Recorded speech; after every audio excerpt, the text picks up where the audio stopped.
마태복음 6장 12절 말씀입니다. 찾으셨으면 같이 봉독합니다. 마태복음 6장 12절. 우리가 우리에게 죄 지은 자를 사하여 준 것 같이 우리 죄를 사하여 주시옵고. 아멘. 네, 오늘 이 말씀을 통해서 기도 응답 받는 길 용서라는 제목으로 함께 은혜를 나누겠습니다. 이 소요리 문답은 웨스트민스터 신앙고백이라고 하는데요.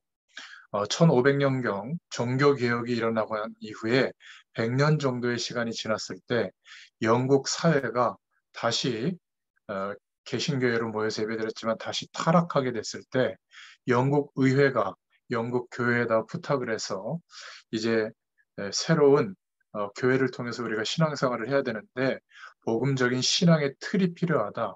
옛날 구교에서 빠져나왔기 때문에 그래서 요청을 했을 때 국회의원들하고 모든 영국 교회 신학자들 대표들, 목회자들 대표들이 모여서 5년 6개월 동안 기도하면서 신앙의 여러 가지 주제와 틀들을 복음적으로 정리한 내용이 웨스트민스터 신앙 고백인데 한 140문항 정도 되는데요.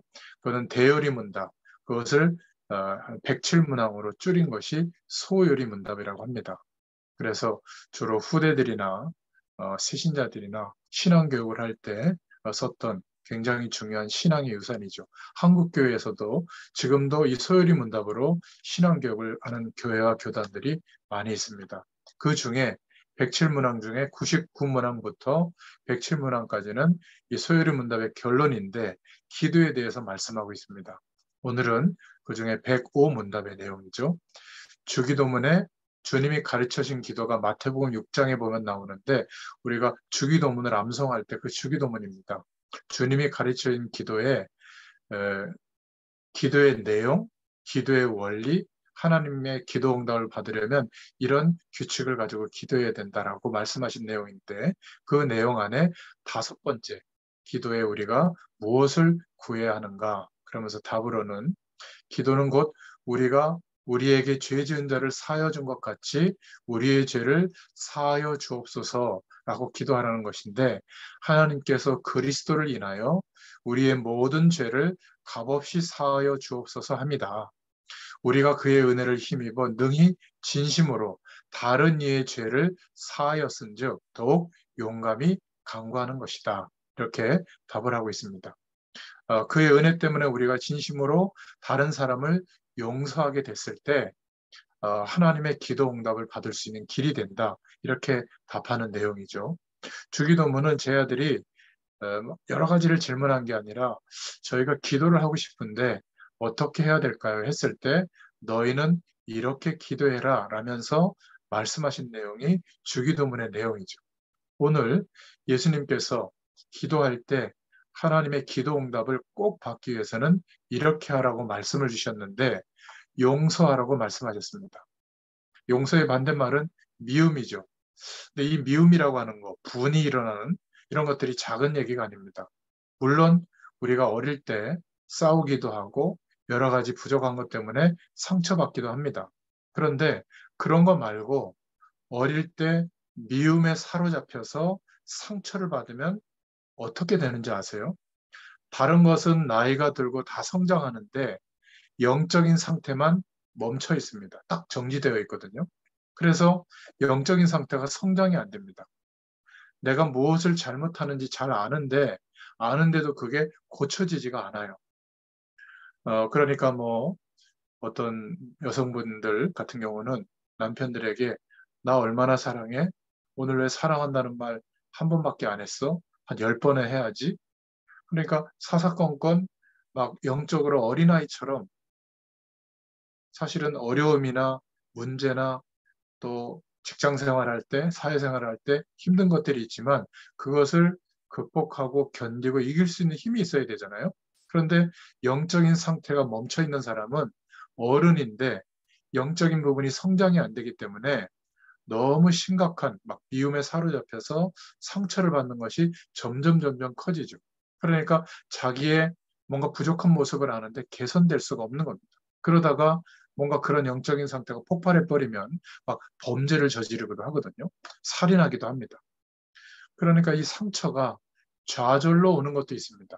이거는 뭔가 이렇게 에, 마음적인 어떤 그런 부분인데, 이런 사람들은 그것을 해소하기 위해서 마약이나 술이나 뭐 도박이나 타락 쪽으로 빠집니다. 그런데 미움 가운데 사로잡혀서 막 분노 속에서 상처를 받아버리면, 그게 해소되지 않으면, 치유되지 않으면 굉장한 범죄자로 발전하는 경향이 많습니다. 우리나라에도 막 뉴스를 장식했던 그런 대표적인 범죄를 저지르는 사람들, 이유 없이 막 이렇게 지하철에서 신나를 뿌려가지고 불을 지르는 사람이라든지, 아무 자기하고 일면식이 없는데 길거리에서 막 살인을 한다든지, 그러니까 이런 것들은 그냥 상식적으로 이해하려면 이해가 안 되고요. 어린 시절부터 미움에 사로잡혀서 굉장한 분노와 상처가 자리 잡고 있는데, 이것이 특정한 조건이 되면 자기도 모르게 폭발할 때 범죄로 이제 발전하는 것이 문제입니다. 그러니까 이런 사람들이 조금 있는 게 아니라 굉장히 많습니다. 겉으로 드러나지 않아서 그렇지. 그러니까 대다수의 열심히 성실히 최선을 다한 사람들은 성공의 자리에 가 있는데도 이런 내용을 가지고 있거든요. 그러다가 어느 날 자기도 이해할 수 없는 범죄에 막 이렇게 빠져들게 되죠. 그래서 우리가 예수 그리스도의 복음으로 그 사람들을 품고 기도하고 섬기고 사랑해주면서 이 복음을 전달해주는 사역이 얼마나 중요한가, 이거는 말할 필요가 없습니다. 서론으로 이 두 번째 생각해 볼 것은, 이 미움을 계속 가지고 있으면요, 육신적으로도 해결될 수 없는 불치병이 오기도 합니다. 스트레스가 너무 심하겠죠. 의학적으로도 증거된 겁니다. 이 미움이라고 하는 것을 가지고 있으면 자기도 모르는 사이에 영적인 데 문제가 오지만 육신에도 병이 많이 찾아옵니다. 더 심각한 것은, 오늘 본문에 말씀하셨는데, 예수님이 제 아들에게 기도 응답이 없다, 내가 형제를 용서해 준 것처럼 용서해 달라고 기도해라, 이렇게 말한 것인데, 그 말은 무슨 말이냐면, 용서를 안 해줬다면, 못 해줬다면 나에게도 하나님께서 용서 안 해주겠다는 그런 내용이 되거든요. 그러니까 기도 응답, 하나님이 주시는 기도 응답과 굉장히 심각하게 부딪히는 문제가 여기에서 발생되는 겁니다. 미움, 상처, 이런 것들이 가득돼 있으면 참 용서라고 하는 삶의 상태가 되기가 어렵죠. 저도 마찬가지입니다. 솔직히 저와 여러분의 자녀들, 후대들을 가장 사랑하는 부모님을 누가 죽였다, 용서가 되겠습니까? 아무리 막 용서하고 싶어도 막 분이 일어나는데 그게 안 되겠죠. 실제로 미움을 많이 가지고 있는데, 우리는 이것들을 어떻게 해야 될까? 많은 조건과 상황 속에서도 용서할 수 있는 그런 인생이 되면 좋겠는데, 이게 참 어렵단 말이죠. 또 미움이라는 데 사로잡혀 있기 때문에 육신적으로도 질병이 찾아오고, 또 나도 모르는 극한적인 상황이 되면 뭐 이렇게 범죄자가 되면 다른 사람에게 피해를 주기도 합니다. 그러니까 기도 응답을 많이 못 받는 그러한 원인이 용서하는 삶의 상태, 이런 축복을 우리가 누리지 못하면, 기도 응답이 참 기도하는데도 잘 오지 않는, 하나님의 축복을 경험하지 못하는 이런 상태로 살 가능성이 많습니다. 오늘 말씀의 내용이 그 내용이거든요. 과연 우리가 막 충격을 받고 상처를 입었는데 그게 용서가 될 수 있느냐? 신앙의 믿음의 선배들, 성경의 인물들은, 특히 요셉이나 다윗 같은 사람들은 어마어마한 고난과 고통이 많았는데, 특히 요셉은 형들이 자기를 노예로 팔았잖아요, 애굽에다가. 나중에 총리가 되어져서 형들이 쌀을 사러 왔는데 그 형들을 용서하는 장면이 나옵니다. 어떻게 그럴 수 있을까? 오늘 말씀을 잘 들으시면, 하나님이 우리에게 허락하시는 기도 응답, 기도할 때 하나님이 주시는 응답을 받는 길이 용서인데, 어떻게 용서할 수 있겠는가? 이게 가능합니다. 진짜 하나님의 응답을 받아야 되는데 우리가 용서할 수 있는 그런 상태가 돼야 되거든요. 미움이라고 할 정도로 사로잡혀 있는 상처가 있으면 심각한 겁니다. 자, 그러면 어떻게 기도 응답 받는 길, 용서하는 사람의 인생의 그런 상태가 될까? 첫 번째입니다. 본론으로. 다윗을 보고 요셉을 보면 그게 가능한데 어떻게 용서할 수 있는 사람이 되느냐? 첫 번째입니다. 하나님의 사랑을 많이 받은 사람은 이게 가능합니다. 내가 어려움이 오고 상처가 되고 여러 가지 문제와 사건이 많은데 그럼에도 불구하고 시공간을 초월하시는 그 하나님의 사랑을 너무 많이 받으니까 이게 잊혀지는 거거든요. 여러분, 육신적으로도 어린 시절에 너무 어렵게 자란 사람이 정말 사랑하는 사람을 만나서 결혼을 하면 그리고 정말 끝까지 존중해주고 섬겨주고 사랑하는 그 내용을 받으면 육신적인 사람의 도움도 사랑도 치유가 됩니다. 어린 시절에 그런 상처가 눈 녹듯이 없어지지 않아요? 그런 세상을 못 받아봐서 모르겠습니까? 육신적으로도 그렇습니다. 그런데 하나님의 사랑은 이것과 비교할 수가 없어요. 어느 정도냐면 하나님을 떠난 인간을 세상을 멸망시켜버리고 말씀으로 천지를 다시 창조하시고 또 다른 종의 어떤 종을 창조해서 하나님과 계약 관계를 맺고 하나님의 사랑을 누리도록 하면 되는데 하나님은 우리 인간을 사랑하셔서 천지를 창조하는 것보다 더 어려운 재창조의 방법으로 말씀이 육신이 되어 우리가 만날 수 있는 그리스도로 이 땅에 오셔서 창조의 근원 대신 생명의 근원 대신 하나님이신데 죽으시고 부활하심으로 그래야만 우리가 죄와 저주와 사망 권세에 대해서 영원히 죽은 존재가 될 수 있거든요. 예수님을 그리스도로 믿고 영접하는 순간에 하나님께서 우리를 한 번도 죽은 적이 없는데 죄와 저주와 사단에 대해서 죽은 존재로 예수님의 죽으심과 연합되어진 존재로 인정하셔서 해방되게 된 겁니다. 조금씩 착해지고 죄를 조금씩 없애서 하나님 마음에 들 때마다 복을 하나씩 주는 이런 축복이 아니에요. 죄와 저주와 사단과 세상의 권세에 대해서는 영원히 죽은 존재로 인정하실 그때에 해방된 겁니다. 동시에 예수 그리스도의 부활의 영에 연합되어져서 거룩한 하나님의 영으로 영원한 생명으로 다시 태어난 것으로 하나님이 즉시 인정하셨죠. 예수님을 영접할 때 이런 영적인 일이 우리에게 이루어진 겁니다. 영원한 생명으로 거듭난 그때 하나님께서 거룩한 영 성령으로 우리에게 찾아오셔서 함께하는 상태가 됐죠. 그래서 하나님은 우리를 보실 때 죄인으로 보는 게 아니라 우리가 순간순간 죄를 짓지만 그 죄에 대해서 하나님께 회개하고 성령의 도우심을 구하면 죄를 이길 뿐만이 아니라 영원한 하나님의 축복을 누릴 수 있는 그 응답이 항상 임하게 됩니다. 그래서 예수님이 기도를 말씀하실 때 우리에게 육신적으로 시공간 안에서 살아갈 때 필요하고 해결돼야 될 거 하나님 아버지께서 알고 계시니까 그것은 구하지 않아도 된다. 그것 말고 먼저 구할 것이 있는데 시공간을 초월하시는 영원한 하나님의 나라. 말씀으로 창조되지 않고 영원히 하나님과 함께하던 그 하나님 나라의 배경이 우리에게 임하도록 기도해라. 그리고 그 축복을 누릴 수 있도록 예수님이 그리스도 되어주신 죽으시고 부활하신 그 의를 기도해라. 그럴 때 하나님 만나는 길이 열려지게 되고 모든 죄와 저주에서 해방되어지게 되고 그리고 모든 사단의 권세, 귀신의 세력에서 완전히 해방된 그런 축복이 누려지죠. 그래서 예수님의 이름으로 그의 나라와 의를 구할 때마다 우리가 이 땅에서는 알 수 없었던 하나님이 함께 하시는 은혜가 임하게 되는 겁니다. 그렇죠? 그런데 그 응답을 누리려면 내가 형제를 용서해 준 것처럼 용서할 수 있는 그런 마음의 상태가 돼야 되는데 용서가 안 되잖아요. 그죠? 언제 그게 되느냐? 하나님의 사랑, 그리스도를 보내시고 우리를 구원하셔서 그 시공간을 초월하시고 성삼위 하나님의 능력으로 함께 하시는 그 은혜와 사랑을 많이 받은 사람은 상처가 치유됩니다. 그리고 사랑할 수 있게 되고 기다려줄 수 있게 되고 용납할 수 있게 됩니다. 아니, 목사님, 사회생활 해보세요. 그게 가능한지 가능해집니다.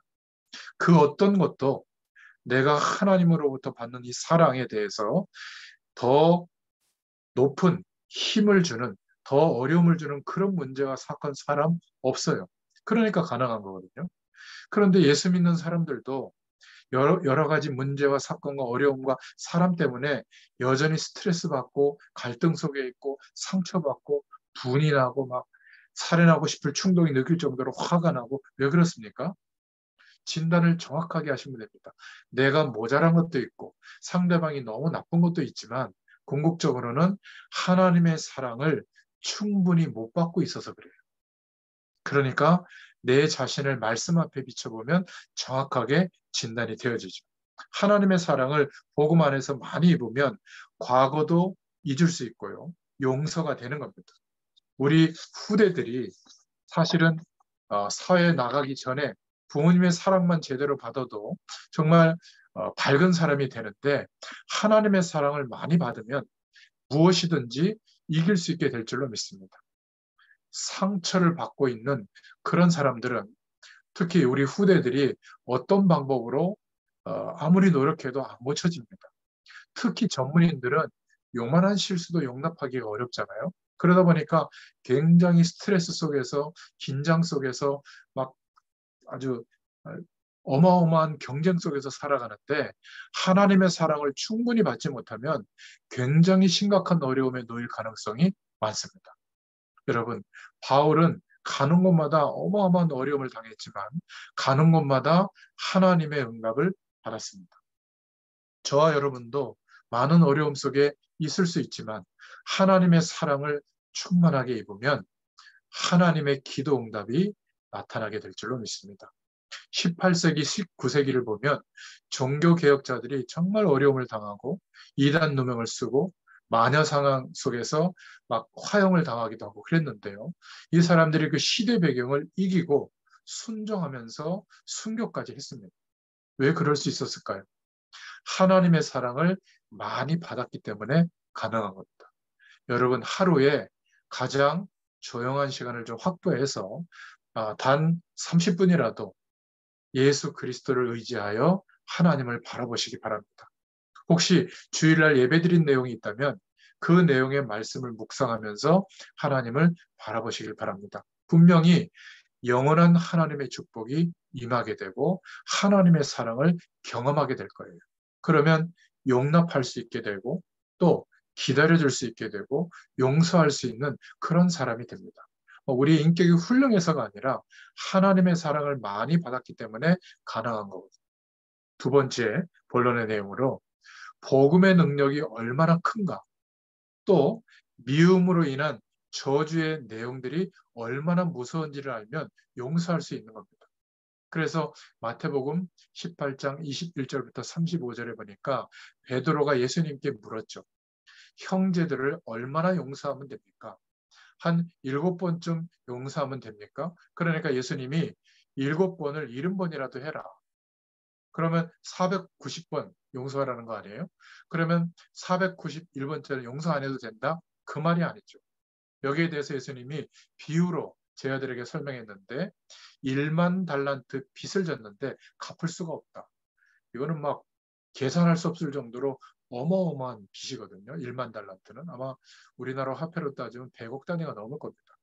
어마어마한 돈인데 그것에 대해서 갚을 능력이 없는 사람이 주인이 와서 갚아라 하니까 감옥에 가서도 갚을 수도 없고 자기 가족들을 다 팔아도 갚을 수가 없는데 갚을 수가 없다 살려달라고 하니까 이 주인이 좀 너무 부유했던 모양이죠. 내 빚을 탕감해 주겠다. 지금부터 열심히 살아라. 이러니까 얼마나 기쁘겠어요. 그죠? 그래서 감옥에서 나와가지고 이렇게 걸어가는데 자기에게 100데나리온, 그렇게 많지 않은 돈입니다. 그 빚진 자를 만난 거예요. 자기에게 빚진 사람을. 그러면 어떻게 해야 되겠어요? 내가 이렇게 엄청난 탕감을 받았는데 너도 이거 탕감해 주겠다. 이래야 되지 않겠어요? 야, 이 도둑놈아. 언제 빌려줬는데 아직까지도 안 갚어? 이랬다는 거 아니에요? 그것을 1만 달란트 빚진 그것을 탕감해 준 주인이 봤다면, 알았다면 어떻게 하겠어요? 야, 이 감옥에 다시 들어와. 다 갚을 때까지 여기서 못 나가. 이러지 않겠습니까? 예수님이 비유를 든 겁니다. 우리가 멸망을 받을 수밖에 없는 하나님을 떠난 상태로 출생한 것. 죄와 사망의 법 안에서 세상의 조건 안에서만 살 수밖에 없는 그런 인생으로 출생해서 마귀에게 완전 장악당한 그런 인생으로 살 수밖에 없는 억만죄악에서 하나님께서 은혜로 우리를 구원해 주셨죠. 용서를 받은 겁니다. 완전히 마귀의 손아귀에서 빠져나올 수 없는데 영원히 마귀에 대해서, 죄에 대해서, 세상에 대해서는 죽은 존재가 됐기 때문에 해방된 거거든요. 그리고 영원한 생명으로 거듭난 하나님과 함께하는 축복을 누리게 된 겁니다. 이것을 정말 아는 사람은 감사하겠죠. 영적으로 막 시달리다가 이 복음을 듣고 예수님을 영접하고 해방된 사람은 막 감격합니다. 3대, 4대 율법으로 치닫는 교회에 다니는 사람은 아무것도 잘 모르는 것 같아요. 무속인 30년, 40년 하다가 예수 믿는 순간에 귀신에게 시달리다가 완전히 나와버린 사람은 어떻겠어요? 너무 감사하지 않겠습니까? 예수님이 하신 말씀은 우리에게 하신 말씀이거든요. 앞으로 받은 축복도 어마어마하고 앞으로 받을 축복도 어마어마한데 이 조그만한 것을 가지고 이 사람들을 용서하지 못하고 있으니까 그게 되겠는가? 기도 응답을 받으려면 용서해라. 그 말이에요. 그런데 이스라엘 백성들은 또 몇 가지 더 어려움들이 있었는데 이들은 복음에 입각한 하나님을 바라보는 중심이 아니라 자기들이 결정해 놓은 말씀들의 내용을 지키고 성실하게 이행하는 것, 그런 율법주의 사상을 갖고 있었거든요. 그런데 하나님의 말씀은 우리의 힘으로 못 지킵니다. 하나님이 도와주셔야 되는데 자기의 의로 지킬 수 있다고 생각하고 얼마나 노력했는지 몰라요. 그런데 거의 잘 못 지키거든요. 그러니까 스스로 자기 자신에 대해서 용서를 못하고 있는 거예요. 그걸 보고 율법주의라고 합니다. 또 이 율법을 가지고 다른 사람들을 늘 판단하는 그리고 정죄하는 그런 삶의 방법을 갖고 있었거든요. 또 이들은 속국으로, 노예로, 또 식민지 생활을 했기 때문에 이 속국에 대한 상처가 너무 큰 겁니다. 늘 눈치 보고 조심하고 이렇게 살았던 거죠. 여러분, 우리가 자칫하면 예수 믿고 난 뒤에 나는 이제 하나님의 자녀가 됐고 천국 갈 배경이 주어졌고 하나님이 함께한다. 이래서 영적인 우월감을 가지고 아직 복음을 모르는 불신자들을 향해서 막 하대하고 말이죠. 영적으로 핀잔 주고 지옥 갈 사람들 막 이러고 우리 스스로만 옳다고 여기는 이런 영적인 상태에 빠질 가능성이 있는데 이거는 굉장히 주의해야 될 겁니다. 저와 여러분이 구원을 받은 것처럼 우리가 기도하고 있는 우리 삶 속에 있는 사람들도 하나님의 시간이 되면 하나님이 그리스도를 깨닫게 하시고 믿게 하실 건데 그러면 우리보다 더 하나님의 축복을 믿음 안에서 누릴 가능성이 있다라고 보셔야 돼요. 그래서 혹시 하나님이 기회를 주시면 겸손하게 섬기는 자세로 이 복음에 대해서 심부름하고 사랑을 베풀어 줘야 될 줄로 믿습니다. 하나님은 이렇게 율법주의와 상처와 또 율법을 가지고 판단하는 삶의 방식으로 결국 하나님의 사랑을 알고 용납하는 것이 아니라 하여튼 경쟁에서 이기고 나 그런 적이 없는데 삼자 대면에서 아닌 것을 밝혀가지고 봐라 이래도 그러냐 하고 막 벌금 매기고 말이죠. 이렇게 싸워서 이길 수밖에 없는 삶의 태도로 살아가야 될 우리들에게 하나님께서 말씀해 주신 겁니다. 용서하라고 하는 이것이 용서할 수 있는 삶의 응답을 누리는 것이 바로 기도 응답을 받는 가장 중요한 원리요 규칙이다 말씀하신 겁니다. 에베소 4장 22절에 보면 사단이 언제 공격하냐면요. 우리가 미워하고 싸우고 분내고 이럴 때 우리의 마음의 틈을 파고 들어와서 공격하는 겁니다. 우리가 정말 복음의 능력, 하나님이 함께하는 축복을 맛보면 맛볼수록 용서할 수 있는 그런 사람으로 살아가게 될 줄로 믿습니다. 그리고 세 번째로 더 중요한 이유는 예수님께서 직접 앞으로 미래에 대한 얘기를 하셨죠. 형제를 용서해 준 것처럼 너도 용서해 달라고 기도해라. 그 말은 기도 응답을 받는 아주 중요한 길이 된다는 겁니다. 우리가 우리 죄를 사하여 준 것처럼 나를 사하여 달라고 기도해라. 그 말은 용서받는 길이 되는 것이죠. 하나님께로부터. 중요한 것은 우리가 지금 형제를 용서하지 못하는데 하나님이 나를 용서하시겠느냐? 그 말이에요. 하나님이 만약에 우리를 용서하지 않고 있다면 거기에 따라오는 재앙이 어떻게 되겠습니까?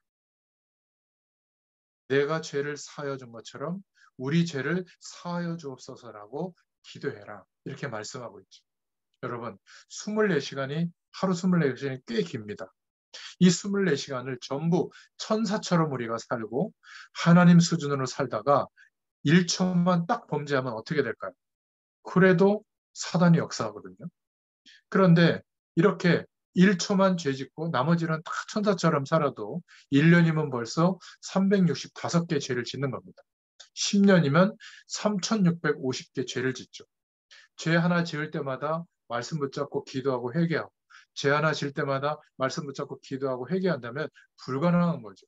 요즘 평균 수명이 100년이라는데 평생 살면 죄투성인 겁니다. 이래서 내가 지은 대로 다 복음을 받고 기도하라고 그러면 우리는 죽을 수밖에 없죠. 우리는 예수 그리스도로 말미암아 완전히 용서함을 받은 겁니다. 죄와 저주에 대해서 죽은 존재로 인정하셨기 때문에 그리스도의 의로 말미암아. 그런데 우리가 상대를, 형제를 용서 안 해주고 미워하면서 우리가 이런 재앙들을 하나님이 용서 안 하시기 때문에 다 받으면 이게 말이 안 되죠. 그래서 예수님이 기도할 때 이렇게 기도해라. 주기도문을 말씀하시면서 5번째 기도에 용서를 말씀한 겁니다. 이게 참 중요해요. 용서해라. 이러면 힘든데요. 하나님의 사랑을 충분히 받으면 용서가 됩니다. 이런 은혜를 여러분들이 누릴 수 있기를 축원드립니다. 우리가 우리 죄를 사하여 준 것 같이 우리 죄를 사하여 주옵소서라고 기도해라. 이게 그런 의미입니다. 자, 그렇다면 결론적으로 우리가 몇 가지 생각해 볼 것은 미움에도 열매가 맺어지거든요. 분노와 미움도 세상이나 교회나 가정이나 여러분들 직업의 현장 속에서 산업 현장에서 제일 많이 일어나는 게 미움 아닙니까? 그러다 보니까 가장 하나님의 축복을 받아야 되고 기도 응답 받아야 될 우리가 시기 가운데 빠질 때가 많습니다. 또 심지어는 다른 사람을 질투까지 하죠. 질투는 행동으로 나오는 거잖아요. 또 지나치게 욕심을 가지고 비교의식을 가지고 비교합니다. 이러다 보니까 놀랍게도 예수 믿고 있는데도 한국교회와 세계교회, 예수 믿는 가정, 예수 믿는 사람이 있는 산업 현장에 분쟁이 일어나고 기도하는데도 하나님이 주시는 응답이 안 오게 된 겁니다. 그러니까 세상 사람들, 세상의 배경에 오히려 손가락질 당하고 세상에 끌려가는 그런 모습으로 살고 있는 경우가 이것 때문이죠. 그래서 예수님이 이렇게 말씀해 주신 겁니다. 우리 마음에 이 말씀을 많이 담아야 될 줄로 믿습니다. 우리가 부족하고 연약하다 이전에 예수님께서 직접 하신 이 말씀이 우리와 얼마나 관계가 있는가, 이게 중요하죠. 하나님의 사랑을 충분히 받으면 사랑의 열매가 맺어집니다. 저는 손영원 목사님을 항상 생각해 보는데요. 자기 아들을 죽인 살인자를 양아들로 삼았지 않았겠어요? 저도 그럴 수 있나 요즘 생각해 보면 저는 아직 그 정도 믿으면 안 되는 것 같아요. 이런 믿음의 선배님들이 한국 교회에 있었기 때문에 이 한국이 복음의 축복을 받고 있구나. 얼마나 하나님의 사랑과 감동을 입었으면 그렇게 양아들까지 삼을 수 있었을까? 사랑의 열매가 맺어진 거죠. 여러분, 저와 여러분이 예수 그리스도로 말미암아 하나님의 놀라운 구원의 축복을 힘입고 이제 하나님의 사랑을 듬뿍 받았다면 감사하다 이러고 끝날 것이 아니라 내 주변에 사람들이 보이기 시작하죠. 정말 우리가 복음을 전해줘야 되는데 진짜 복음 운동을 제대로 하려면 영혼을 사랑하는 마음이 와야 됩니다. 이게 없으면 사실은 전도 운동은 불가능하죠. 오늘 이창현 성도님을 참 오랜만에 영상으로 봤는데요. 아까 처음으로 들어오셔서 얼마나 기쁘고 반가운지 처음 만났을 때 생각도 나고 또 저 방배동에서 그 카페에서 한두 명 이렇게 만나서 말씀 나눴을 때를 생각나고 또 이렇게 하나님의 시간이 돼서 이제 함께 또 할 수밖에 없는 또 문을 열어주시고 또 코로나도 이제 거의 끝나가는데 다시 복음으로 회복시켜 주실 그것을 생각하면 참 감사하죠. 근데 이렇게 하지 않고 저 사람은 모자란 사람이야. 저 사람은 정말 하나님 잘 안 바라봐. 이렇게 나는 대단하게 생각하고 상대방에 대해서는 핀잔 주는 이런 마음을 갖고 있는데 겉으로는 아이고 반갑습니다 이러면 그게 전달될 것 같아요? 아닙니다. 인간은 영적 존재이기 때문에 이 사실이 전달이 돼요. 과연 영혼을 사랑하고 있는가? 여러분, 이 말은 굉장히 많은 것들이 포함되어져 있는 말입니다. 하나님의 사랑을 힘입지 않으면 영혼 사랑이 안 돼요. 그래서 기억하셔야 될 것은 교회에도 우리가 일하는 곳에도 또 가정 안에도 훌륭한 사람은 10%밖에 안 됩니다. 영적 문제를 많이 가진 사람들이 거의 다인데 이 사람들이 교회에 오거든요. 이상한 짓을 하기도 하고 미운 짓을 하기도 합니다. 근데 대부분 이 사람들의 영혼을 한번 생각하면 불쌍하기 짝이 없죠. 어릴 때부터 미움 속에서 막 상처가 자라고 막 시달리다가 심지어 말할 데가 없는데 자꾸 막 주변에 사람에 눌리다가 심지어는 영적으로 막 이상한 실제도 막 보고 귀신의 세력도 보이다가 또 이제 세상에 나와서 굉장히 결력 사회를 가지고 살아가는 이 사람들이 저와 여러분의 딸이라면 아들이라면 어떻게 하겠어요? 그죠? 그런 마음으로 영원 사랑하는 마음으로 동정이 아니라 그 사람에게 복음을 줘서 되는 게 아닙니다. 영원 사랑하는 마음이 있는 사람이 복음으로 심부름하고 또 사랑으로 베풀어 줄 때 그것을 본인도 알고 더 놀라운 것은 하나님이 아시고 역사하시는 거죠. 진짜로 영원 사랑하는 마음이 없으면 사실은 치유가 되지 않습니다. 누군가 그 영혼을 사랑하는 마음으로 이 사람에게 기도해주고 복음을 줄 때 치유가 되는 줄로 믿습니다. 이 영적 문제 있는 사람들은 자기 마음대로 안 됩니다. 아주 단기간에 고쳐지지도 않고요.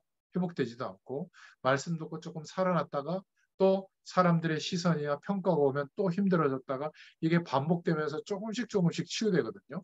시간이 많이 걸립니다. 그래서 적어도 3년에서 5년 동안 이렇게 일주일에 한 번씩 말씀을 가지고 힘을 주고 설명해 주고 기도해 주면 그 시간의 기간이 지나면서 나도 모르는 사이에 치유돼 버리거든요. 그게 진짜 치유예요. 굉장한 영혼 사랑을 가지고 복음을 전해줘야 치유가 될 줄로 믿습니다. 조금 치유됐으면 왜 생활 태도가 그러냐? 왜 그렇게 옷을 입고 다니냐? 왜 주일 성수 안 하냐? 왜 헌금 제대로 안 하냐? 왜 하나님을 바라보지 않냐? 세상을 더 따라가냐? 이렇게 자꾸 핀잔을 주면 이 사람들은 금방 옛날로 돌아가거든요. 사회에서는 받을 때가 없어요. 이런 사람들이 우리 주변에 가득 차 있습니다. 그래서 중요한 것은 우리가 영원 사랑하는 마음을 가지고 도와줄 때, 말씀을 전달해 줄 때 어떤 경우는 치유가 안 되는 경우도 있거든요. 그러나 치유가 안 될지라도 그 사람이 범죄로까지는 안 가는 겁니다. 범죄 예방이 될 수 있어요. 우리가 따뜻하게 그리스도의 복음을 가지고 영혼을 사랑하면 그 사람에게 있던 많은 영적인 문제들이 잠재워지는 겁니다. 정말 그 영혼을 불쌍히 여기고 사랑하는 마음으로 교회에 와서 예배드려 보라고. 이러면 그 반응이나 결과가 달라지거든요. 근데 교회를 부흥시키고 교회 빈자리를 채우려고 막 그렇게 억지로 전도하는 마음으로 교회 오라고 그 사람이 얘기하면 영혼을 사랑하는 사람의 말이 아니기 때문에 변화가 일어나지 않죠. 여러분, 정말 하나님의 사랑을 받은 사람은 영혼을 사랑하게 되고요. 구령열에 불타게 됩니다. 그 사람은 간단하게 말해도 돼요. 저처럼 이렇게 설교하지 않아도 간단한 말로 해도 됩니다. 우리 한국 교회사의 초창기에 최건동 목사님이라는 분이 있었는데 이분은 막 고함을 쳐요. 길거리 지나는 사람 붙잡고 예수 천당, 불신지옥 이랬다는 거 아닙니까? 그것도 작은 소리가 아니라 막 고래고래 고함을 친 겁니다. 막 그 영혼 사랑하는 마음에. 근데 하루는 말 타고 지나가는 사람 말꼬리를 붙잡고 예수 천당, 불신족이라니까 말이 놀라가지고 말에서 떨어졌거든요.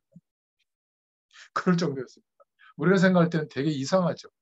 그런데 신기한 것은 이 사람이 집에 가서 잠을 자는데 막 꿈속에 예수 천당, 불신지옥 이 말이 천둥처럼 계속 들리는 거예요. 그래서 잠을 뒤척이다가 새벽에 가까운 교회 가서 신앙생활을 시작했다는 그런 최건동 목사님 일대기 내용을 제가 본 적이 있는데 여러분, 영원 사랑하는 사람은 간단하게 말해도 하나님의 사랑이 전달됩니다. 하나님 살아계세요. 하나님은 당신을 사랑합니다. 예수님을 그리스도로 믿으면 됩니다. 이렇게만 말해줘도요, 그 사람에게 하나님이 역사해 주십니다. 여러분, 누가 말하느냐가 중요하죠. 성령의 역사가 정확한 겁니다. 영혼을 사랑하는 사람이 섬기고 말해줄 때, 사랑을 베풀 때 하나님의 능력이 나타나게 될 줄로 믿습니다. 참 전도자로 영혼 사랑하는 축복을 누리기 시작하면 용서는 당연히 되고요. 기도할 때마다 하나님께서 하늘 보좌의 축복으로 응답하시고 역사하시고 우리에게 새로운 응답의 문이 열리기 시작하는 줄로 믿습니다. 그런데 형제를 용서 못할 게 없죠. 그렇지 않습니까? 이런 축복이 내게 있는데 막 시시비비를 따지고 막 미워하고 적개심을 품고 그럴 필요가 없는 것이죠. 그래서 여러분, 특히 우리 청년들 또 전문인들은 반드시 하루에 한 번은 묵상의 시간을 가지시기 바랍니다.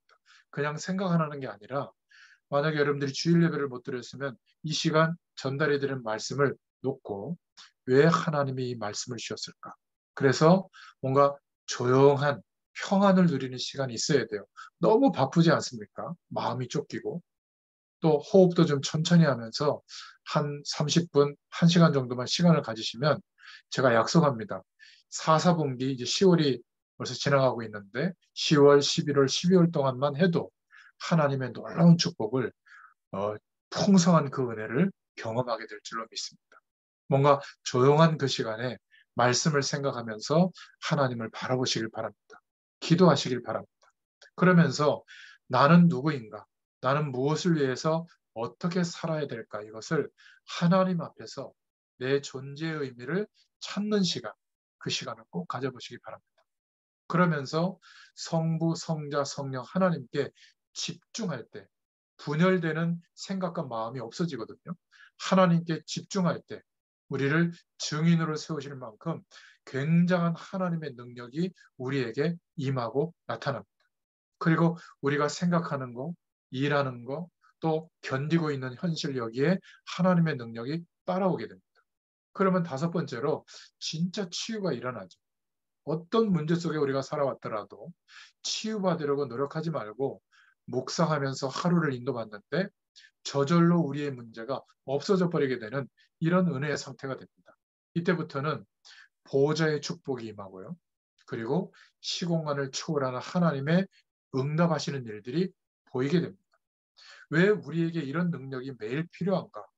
바로 악령도 시공간을 초월해서 역사하고 있기 때문에 우리의 열심으로 해결이 안 되기 때문에 그렇습니다. 여러분, 오늘 말씀을 잘 묵상하시면서 하나님이 부르시고 인도하시는 그 응답의 길, 용서하는 응답의 길, 하나님의 사랑을 충분히 받는 이 축복을 누릴 수 있기를 예수님의 이름으로 축원드립니다. 기도하겠습니다. 하나님 참 감사합니다. 오늘도 주의 말씀과 은혜로 함께 하시고 하나님을 바라볼 수 있는 축복의 시간을 허락해 주셔서 감사합니다. 우리가 기도할 때마다 하나님의 응답을 누릴 수 있도록 하나님의 사랑을 충만하게 구하고 받게 하시고 이제 영혼을 사랑하는 마음으로 형제들을 용납하고 용서할 수 있는 삶의 그러한 태도로 살아갈 수 있도록 힘과 능력을 더하여 주시옵소서. 함께 하실 줄 믿사옵고 예수님의 이름으로 기도드렸습니다. 아멘. 감사합니다. 아멘.